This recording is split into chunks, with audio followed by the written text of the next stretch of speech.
हमारी सहयोगी रुचि कुमार इस वक्त अमेठी से और विजय लक्ष्मी रायबरेली से जुड़ी हुई हैं।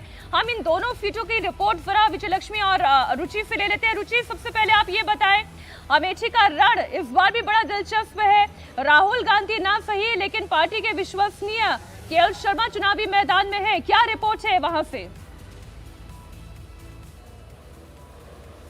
जी हाँ, बिल्कुल। और केएल शर्मा यहाँ पर बहुत मजबूती से चुनाव लड़ रहे हैं, ऐसा कांग्रेस का दावा है। और गांधी परिवार ने अपनी पूरी ताकत न सिर्फ रायबरेली बल्कि अमेठी में भी लगा दी है। मीनाक्षी, आपने देखा कि जिस तरह से प्रियंका गांधी ने पूरी कमान संभाली रायबरेली में राहुल गांधी को चुनाव लड़वाने के लिए, तो उन्होंने अमेठी को भी नहीं छोड़ा। केएल शर्मा का नॉमिनेशन हो या उसके बाद प्रचार हो, कई रोड शो, नुक्कड़ सभाएं और इस तरह के कार्यक्रम दिन भर रोज़ प्रियंका गांधी यहाँ करती रही। और केएल शर्मा से अभी थोड़ी देर पहले हमारी बात हुई, अभी इस बूथ पे वो आए थे देखने के लिए पोलिंग, और उनका कहना था कि बहुत पुराना 1983 से उनका रिश्ता रहा है अमेठी से, और वो जो रिश्ता है, जो कनेक्ट है लोगों के साथ, वो उनको यहाँ पर फ़ायदा पहुँचाएगा। उधर आप स्मृति ईरानी से अगर बात करेंगी तो उनका कहना है कि मैंने पिछले 10 साल से अमेठी में काम किया है, 5 साल से मैं सांसद हूँ, लेकिन उसके पहले जब मैं चुनाव हारी थी तब भी मैंने अमेठी को छोड़ा नहीं था। तो वो जो जनता के लिए मैंने काम किया है, जो इतनी योजनाएं लाए हैं, वो जीत दिलाएंगे। अब यहाँ बहुत सारे लोग भी हैं जो वोटर। आपका नाम क्या है? खुर्शीद अहमद खान। अच्छा खुर्शीद जी, वोट कर दिया? जी, वोट कर दिया। क्या करते हैं जी? कारोबारी हैं, बिजनेस करते हैं। किस तरह का माहौल यहाँ देखने को मिल रहा है? माहौल ठीक है यहाँ पर, इसके लिए शांतिपूर्वक। अब ज़्यादातर तो यहाँ पर अमेठी जैसी जगह पे जहाँ आप खड़ी हैं, और कांग्रेस बाहुल्य क्षेत्र कह लीजिए आप, कि गांधी फैमिली के जब से हम लोग 2019 में तो राहुल गांधी हार गए थे। ठीक है, कुछ ना कुछ कमियां रह गई होंगी, तो कमियां का तो फल मिलता ही है और अच्छाइयों का भी फल मिलता है। तो उसी में से एक कड़ी ये भी थी कि कुछ कमी रह गई तो उसका रिजल्ट खराब रहा। तो गांधी परिवार मुद्दा है, बाकी और कोई मुद्दा नहीं? गांधी परिवार ने उन्होंने किया है तो जब करने का ही मुद्दा है, उन्होंने जो कुछ किया है तो करने का ही मुद्दा है। लेकिन स्मृति ईरानी तो कह रही है कि उन्होंने बहुत काम किया, विकास किया, केंद्र से और योगी सरकार से बहुत सारी योजनाएं लाई।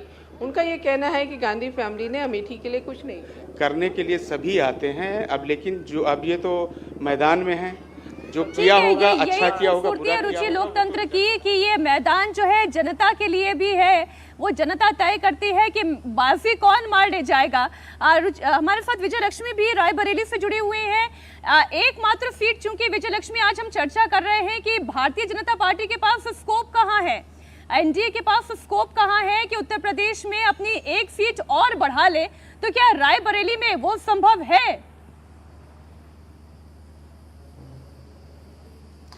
देखिए मीनाक्षी, रायबरेली में आज हम क्योंकि सुबह से हैं और राहुल गांधी आज यहाँ पर कई बूथों पर अब तक जा चुके हैं, लगभग आधा दर्जन से ज़्यादा बूथों पर वो पर्सनली विजिट कर चुके हैं। अमेठी से भी वो चुनाव लड़ते रहे हैं, लेकिन जितनी सतर्कता इस चुनाव में हम देख रहे हैं, राहुल गांधी बूथ्स पर जा रहे हैं, वोटर से इंटरैक्ट कर रहे हैं, मुआयना कर रहे हैं बूथ्स पर के वोटिंग की प्रक्रिया कैसी चल रही है, तो ये बताता है कि कांग्रेस बड़ी अलर्ट है और कोई भी मौका जो है बीजेपी को देना नहीं चाहती है। उनको पता है कि रायबरेली जो है माफ़ कीजिएगा, वो एक साख का सवाल भी है, इसलिए पूरी कोशिश, चाहे वो राहुल गांधी हो, चाहे कांग्रेस की जो लोअर स्ट्राटा या जो थर्ड रंग ऑफ लीडरशिप है, ये तमाम लोग जो हैं ये मेहनत कर रहे हैं कि किसी तरह से रायबरेली जो है कम से कम पिछली बार जो 2019 में हुआ था 2024 में वही रिटेन हो।